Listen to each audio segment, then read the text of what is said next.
What's happening, MMA fans out there, combat sports fans out there, whether you are a MMA fan or a boxing fan, thank you so much for tuning in to the Thomas Take Sports Podcast. I'm Ryan Thomas, hopping on the TTSP for another episode of the show and another UFC post-fight reaction show. UFC 256 went down last night. It was a fantastic event. I want to start off by saying expectations did not meet reality. My expectations were that it would be a solid event, a decent event. Did I think that it would hold a candle, I should say, to some of the better events in UFC history? No, I did not. But UFC 256 last night was extremely entertaining, was very fun to watch, and I am just flabbergasted by what I laid witness to last night with Deiveson Figuerado and Brandon Moreno, two guys that really just went toe-to-toe last night in the main event. I want to start off by saying, in terms of the UFC Flyweight Division, this was one of the best fights that I've seen. I think this is the best fight that I've ever seen in flyweight mixed martial arts history, and that says a ton due to the fact that one of the guys that I refer to as the greatest of all time, Demetrius Mighty Mouse Johnson, had plenty of stellar performances in the octagon. But did he have a barn burner fight like that, like Moreno and Figueredo did last night? No, he was never put into those deep waters as a dominant champ. Henry Cejudo went toe-to-toe with him, but it was nothing like that. Nothing like what happened last night between UFC flyweight champion Deiveson Figueredo and still between Moreno and Figueredo last night. I will dive into the discussion of the scorecards. I'll dive into the discussion of the rest of the fights on the card last night on ESPN Plus pay-per-view. By the way, we are 41 sleeps away from the return of the notorious Conor McGregor as he takes on Dustin Poirier. Leading up to that bout, I have plenty of guests on the show that'll be coming on to give me their take on McGregor versus Poirier, and I'm very much looking forward to bringing that to you guys. But today, 3:18, I'm used to doing this show at night, so I'm saying tonight, but today, let's just take a look at the rest of this UFC fight card. Let's start off with Cyril Gane versus Junior Dos Santos. The fact that this was the first fight of the night, a heavyweight fight between a former UFC heavyweight champion and a rising up-and-coming contender in Cyril Gane. Gane ranked 14th. Dos Santos ranked 7th. Gane coming off of the win versus Junior Dos Santos. Now a TKO victory at that. I would assume that Gane will be listed as a top 10 MMA heavyweight in the UFC heavyweight division. It's great news for Gane. He finally got to that point in his career that he always thought he could. And this is a young heavyweight. This is a fresh heavyweight. This is a new heavyweight that I think means business. Really, I think Gane means business. I think he's somebody that we should honestly keep our eye out on in the future. This UFC heavyweight division has needed some youthful fighters, some fighters that are fresh and new to the MMA audience. I got nothing against, the Junior Dos Santos fighters of the world, or the Alistair Overeems of the world, or the Mark Hunts of the world, but the heavyweight division has been pretty stagnant for a while in the UFC. We have needed some rising contenders. We've had the Ngannous, we've had the Derek Lewises, we've had the Curtis Blades of the world, but we need some fresh new heavyweights that can come in and show what they're made of. And Gane did that last night against a former UFC heavyweight champion in Junior Dos Santos. I picked Gane in the fight, and I thought that it would be a very tough matchup for Junior due to the leg kicks. For a heavyweight to fire those leg kicks as quick as Gane did last night, it really goes to show you how special this guy is, for how big he is as a heavyweight to fire off those kicks like that. It was fantastic. A fantastic performance from Gane, and I really believe that he's got a bright future ahead of him. Very bright future. So that was the first fight Actually, the second fight on the main card. I said the first fight, but that was the first fight that I really wanted to talk about. Rafael Fiziev had a beautiful knockout over Renato Moicano. There was a back-and-forth exchange there with Fiziev able to get the better of Moicano in that exchange, winning that fight via first-round TKO. Now, next up, in terms of a fighter to lay witness to, a fighter that we need to remember the name that is Kevin Holland. The fact that Kevin Holland went in there last night against one of the better fighters in the UFC middleweight division in terms of the career that Jacare Souza has had, we need to remember the name known as Kevin Holland.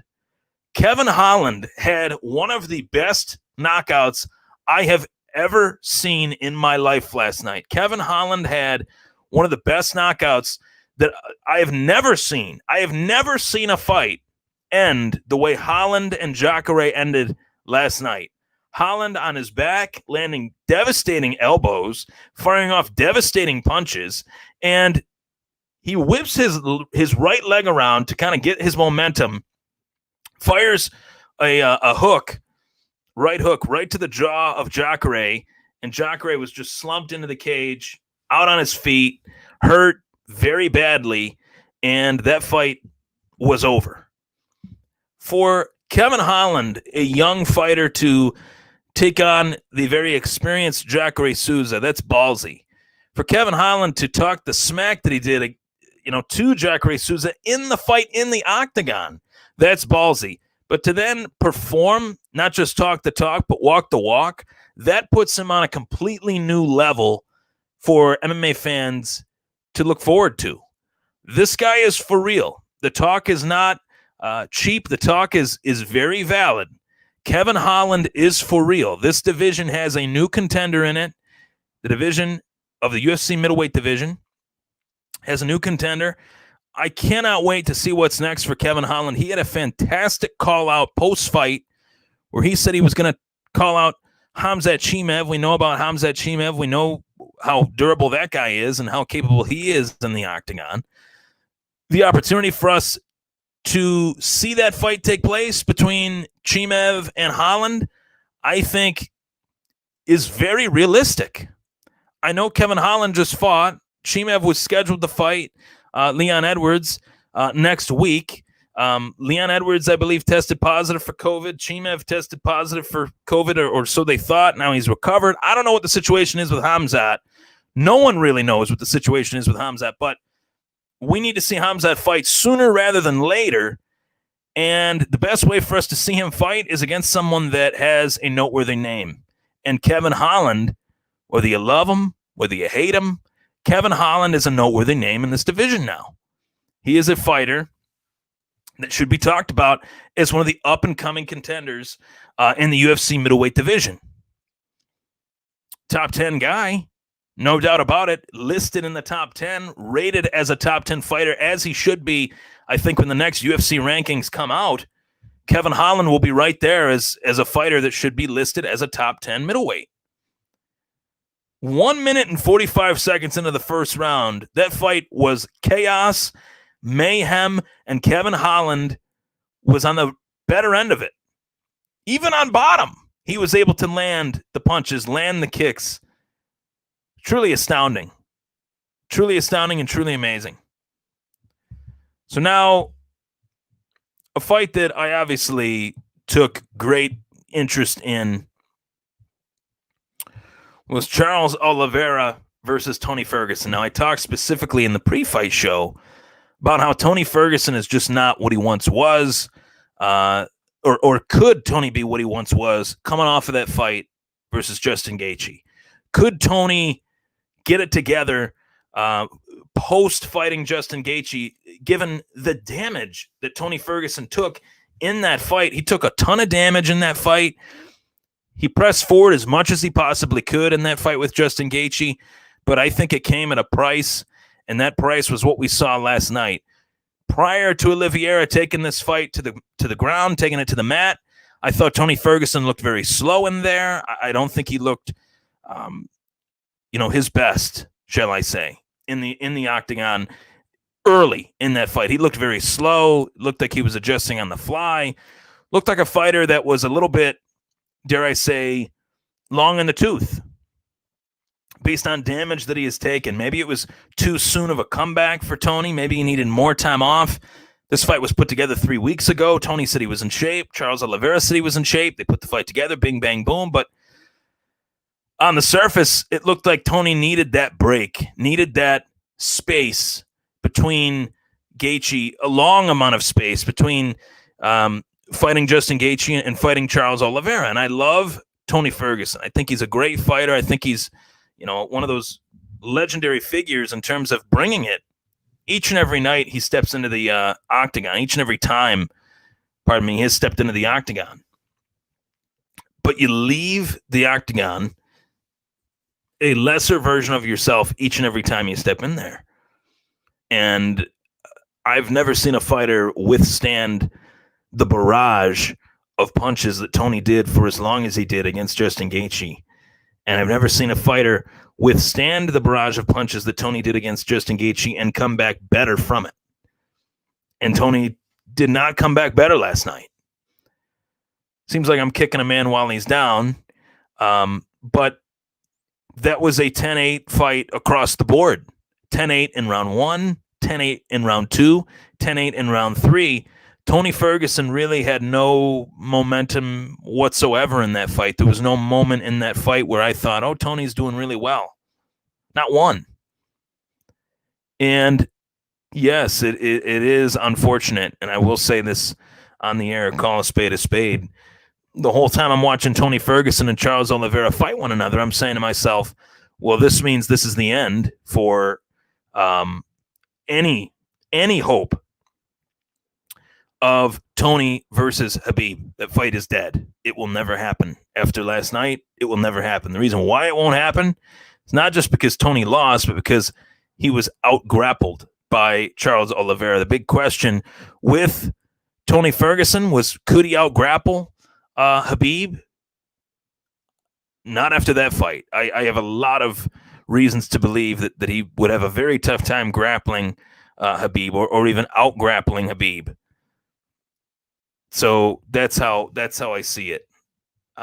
In terms of the action that is brought to this fight, I thought Tony tried like hell, but there was a moment in the fight where Charles Oliveira had a nasty, devastating armbar, and Tony was able to weather the storm and not tap. That had to be extremely difficult to not tap to that armbar if you're Tony. I've never seen a fighter withstand, even in that last fight last night, I've never seen a fighter recover from an armbar or from possibly breaking his arm. No word on whether Tony did break his arm. But the thing is, with Tony Ferguson, I think that Justin Gaethje fight did fester in his head a little bit leading up to what would be his next fight, which was last night against Oliveira. I think that Justin Gaethje fight did linger in his mind a little bit. And I don't know if Tony will ever be the same after taking that chance against Justin Gaethje. 37 years old, we're talking about. A fighter that's 37 years old. We have to call a spade and say, is this guy what he once was? And the answer is no. Tony Ferguson wouldn't have lost a stand-up battle with Justin Gaethje 5 years ago. I don't think he would have. Tony Ferguson wouldn't have got out-grappled by Charles Oliveira in that fashion last night. I don't think he would have. I think he would have had more resistance in either bout had they happened, sooner, I should say. So, I'm a little bit upset that Tony came up on the losing end of this one, because I thought that, Tony had a real opportunity to get back in the win column, reclaim some of what was his, get back into that upper echelon of the UFC lightweight division. But now, and this is nothing against Charles Oliveira, I love Charles Oliveira. I think he's an entertaining fighter. He's a devastating finisher, especially on the ground. But with Oliveira, it adds new intrigue in this 155-pound conundrum, in the sense that Khabib said he's done. Said he doesn't want to fight anymore. Says he wants to, call it quits. Looks like he's backtracking on that a little bit. But now that Oliveira wins against Tony, not only does it eliminate Tony out of the title picture, but it adds a new contender to a mix that has, Conor McGregor, Dustin Poirier, Charles Oliveira, Michael Chandler, Justin Gaethje. I mean, there are a who's who of names in that sentence there. And Charles Oliveira is not one of them. So good for him, good for Oliveira to get to that point in his career. He is at the point that he always wanted to be in his career with this win over Tony. And I truly feel that Oliveira is a problem for anybody. I think he's a problem for any of the before-mentioned names. I think he's a problem for Conor. I think he's a problem for Dustin Poirier. I think he's a problem for Justin Gaethje. I think he's a problem for anybody. On any given night, Oliveira could win with how dynamic a grappling game he has inside of any MMA fight. He's a threat. He's simply a threat. Do I think there are other fighters out there that have a better shot at beating him? I think Conor stands a good shot at beating him based on his stand-up ability. Dustin Poirier's tough, durable, nasty. If he got caught in a submission, I'm pretty sure he'd let that limb get broken in order to survive in a fight. He's just that tough. But then there's other guys maybe that Oliveira could beat. I could see Oliveira beating Michael Chandler. I could see Oliveira, trying to take a second crack at Justin Gaethje.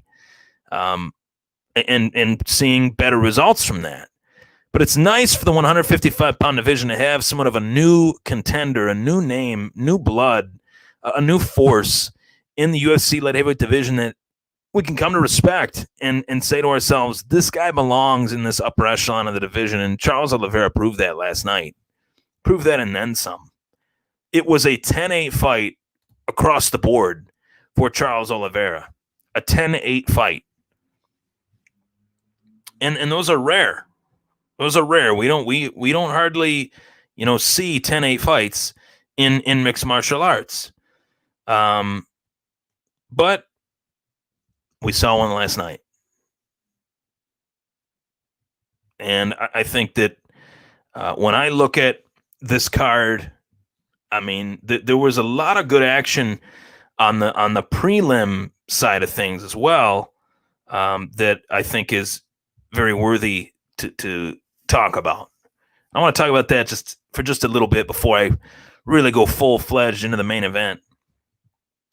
So Tisha Torres won via TKO doctor stoppage against Sam Hughes. Gavin Tucker won a unanimous decision over Western New Yorker Billy Quarantillo. I think Billy Q is going to be back with a vengeance. Following him on social media, following him on Instagram, knowing how dialed in he is to his training, and I see it on all of his social media. That guy is tough as nails, presses forward, truly loves the fight game, and I think that Billy Q will be back and better than ever from this loss. So I want to shout out to him and say, keep your head up, man. Don't listen to the haters. There's a lot of haters out there. Just focus on you. Focus on what got you here. You got here on your own. To an extent, you had trainers and training partners help you get to where you are, but no fighter reaches the UFC without having that inner self-belief, and you can't let that waver, despite what people are saying that are sitting on their couch.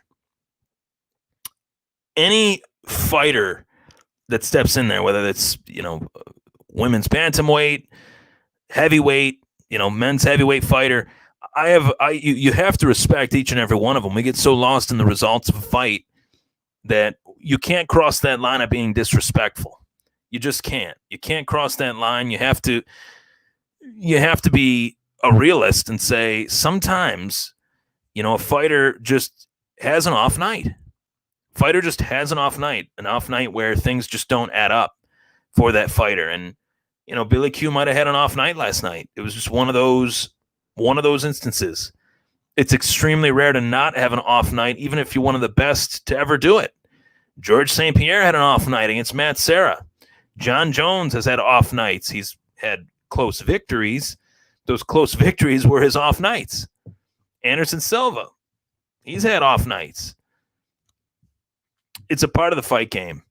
So to Billy Q, I really believe in you, man. I think that you're going to be a part of this UFC organization for a long time, because even in losing efforts like last night, you didn't lose. You showed up, you stepped up, you put your best foot forward, and you learned from it.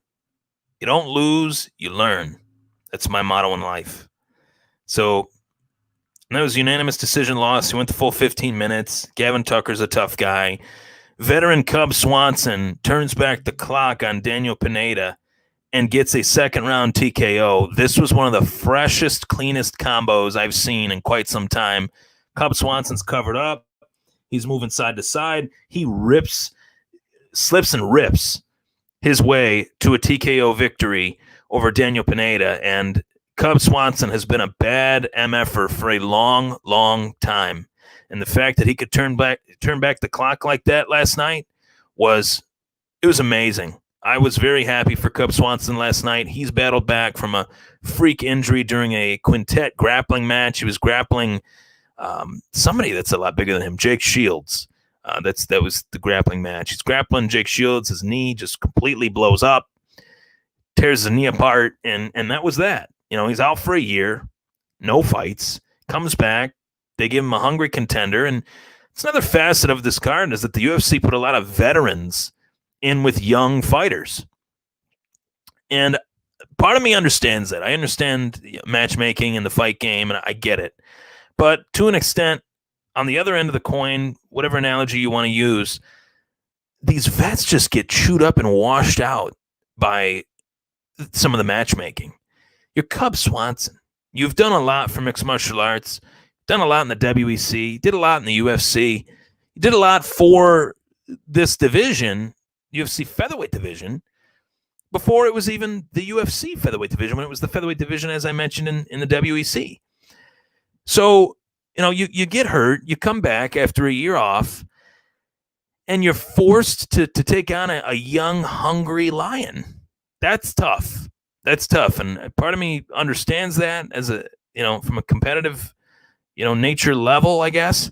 But another part of me says, well, why not put Cub in there with a veteran that is, a name for Cub to go up against? That's just me.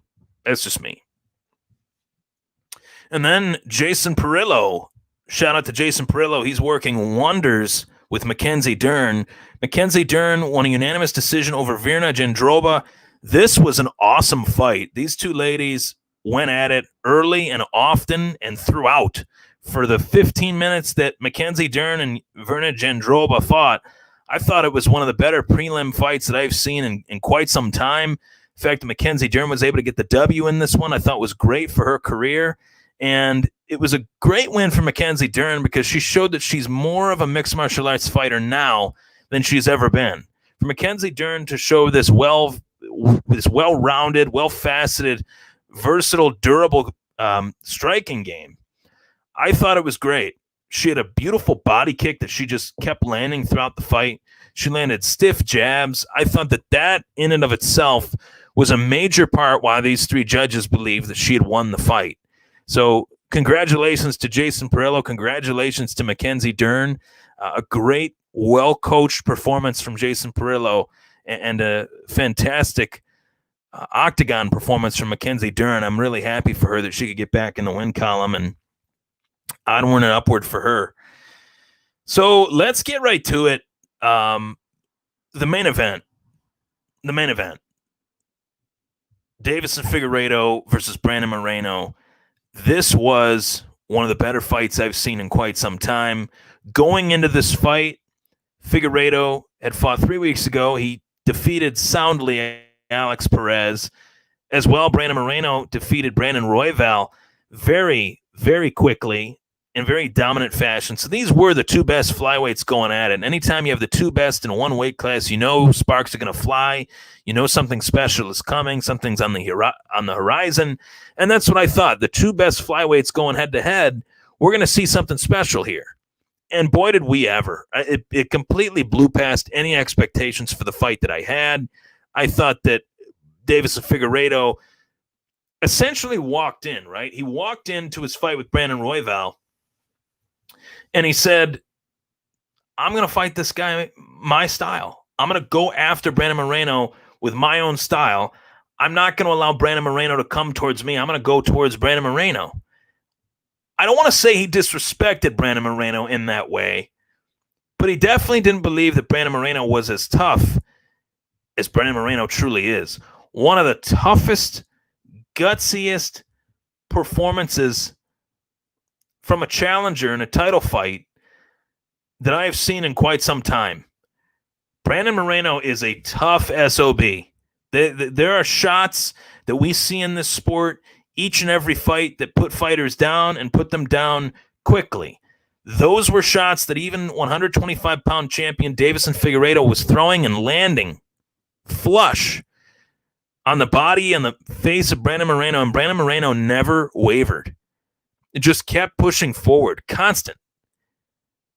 It was as Mickey Ward, Arturo Gatti-esque as you could possibly imagine last night. And to any boxing fans out there, if you've been living under a rock as a boxing fan, if you don't know who Mickey Ward and Arturo Gatti are and were on those 3 nights in the squared circle, you have really missed out in life if you haven't watched those 3 fights. 3 of the greatest barn burners in the boxing ring that you will ever see. It puts Hagler Hearns to shame. I know Hagler Hearns is like sacred in boxing, but those 3 fights, Ward versus Gotti, oh my God, those were wars. And this fight last night with Brandon Moreno and Davison Figueredo, I truly believe was just what the flyweight division needed.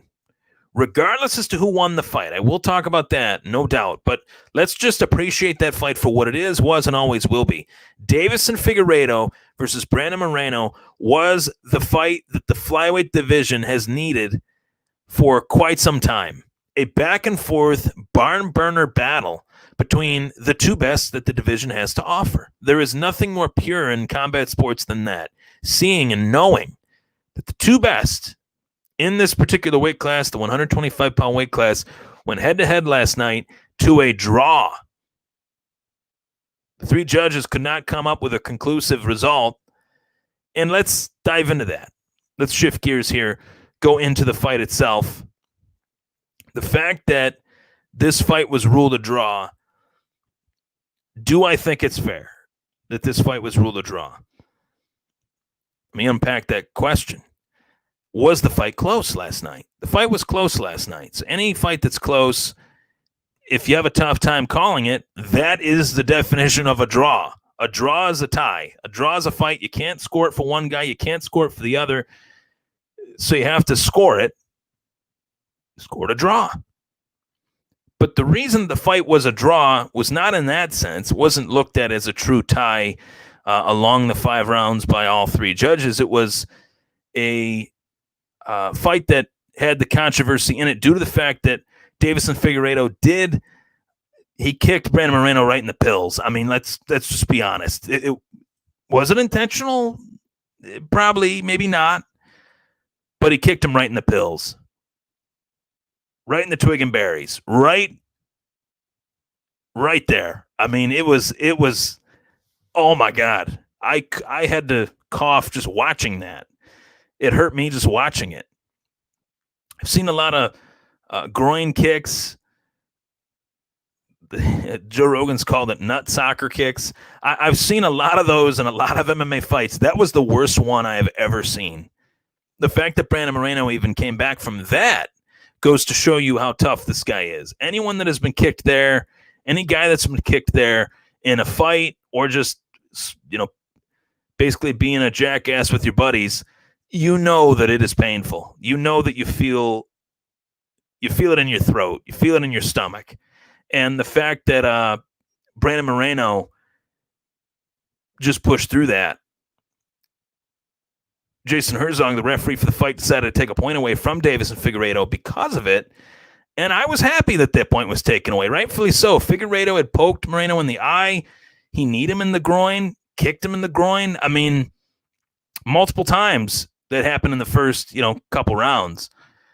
But I think that Brandon Moreno, if you were to ask me who I honestly thought won this fight last night, I would honestly tell you I think Brandon Moreno won last night's fight.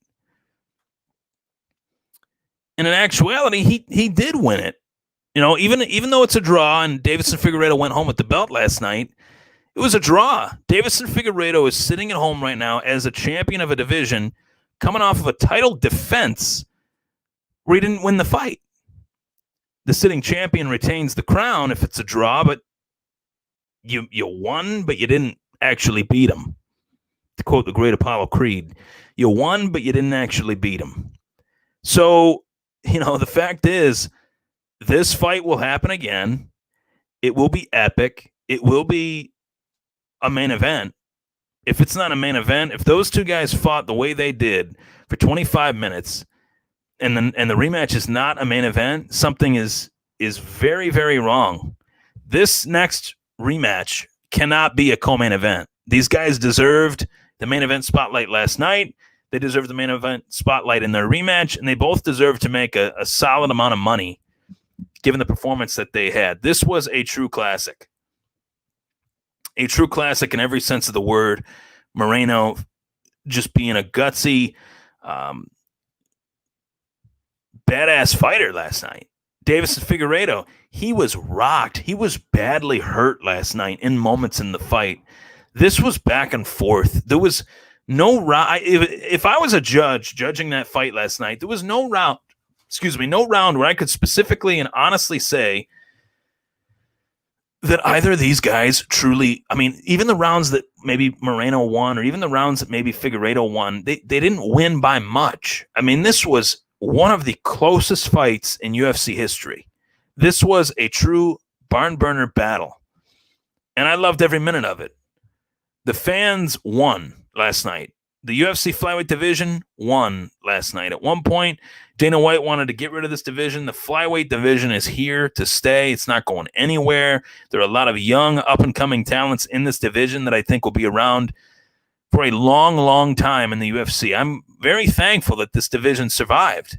I'm very thankful that this division is thriving and is back. And it's great to see. It's great to see. I think the Flyweight Division is more relevant now than it's ever been, and I'm happy about it. I have to say I am thrilled that the UFC Flyweight Division is back, and I cannot wait for Deiveson Figueredo versus Brandon Moreno 2. Build up to that fight should be epic, should be pushed, and I think the world of these guys. Both of these guys raised their stock last night. Both of these guys showed that they are true legends in there and capable of putting on great performances. That is all for the UFC 256 post-fight reaction show. I am Ryan Thomas. You are tuning in to the Thomas Take Sports Podcast. You just tuned in to the UFC 256 post-fight reaction show. I want to remind you guys as well to subscribe and like the Thomas Take Sports Podcast on YouTube and Facebook. Reach over 1,000. Reaching some milestones on the show. Thomas Take Sports Podcast is also available on all major podcasting platforms. That means Apple Podcasts. That means Google Podcasts. That means Spotify. Subscribe, follow along, join the journey, join the takeover. Plenty of great guests on the show and a lot of guest appearances for yours truly. I'm heading on to some awesome Buffalo Bills shows, some awesome MMA shows as the year comes to a close. Thank God this year is almost over, right? Thank God. We made it. We're in one piece. Still here. Still here. Take care, everybody. Stay safe. Go Bills. I'll be back with the keys to victory for the Buffalo Bills versus the Pittsburgh Steelers. Sunday Night Football tonight after the game, post-game show. Might be bringing that one to you on the audio-only side. I'll be looking like Rocky Raccoon at 11:30 at night when this game is over. So that might be a late-night edition of the TTSP, the Thomas Take Sports Podcast. Take care, everybody.